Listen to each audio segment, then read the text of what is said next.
ગુજરાતમાં ઘટી રહ્યા છે કોરોનાના કેસ। છેલ્લા 24 કલાકમાં નોંધાયા નવા 850 દર્દી, તો 7નો કોરોનાએ લીધો ભોગ।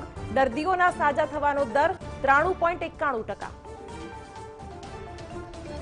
કોરોના રસીના ટ્રાયલ રન માટે તંત્ર સજ્જ। અમદાવાદમાં તૈયાર વેક્સિન સ્ટોર રૂમ, તો રાજકોટ, ગાંધીનગરમાં કાલથી 2 દિવસ માટે ટ્રાયલ રનનું આયોજન।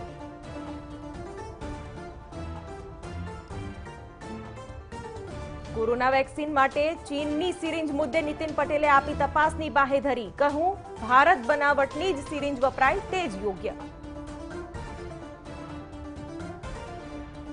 કોરોનાના સંકટને ધ્યાને રાખીને અમદાવાદ રિવરફ્રન્ટ ખાતે યોજાયો ફ્લાવર શો રદ કરાયો, તો ઉત્તરાયણ અંગે આગામી દિવસોમાં લેવાશે નિર્ણય।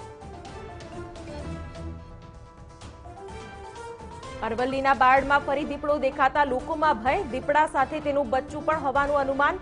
વન વિભાગે લોકોને સાવચેત રહેવા કરી અપીલ।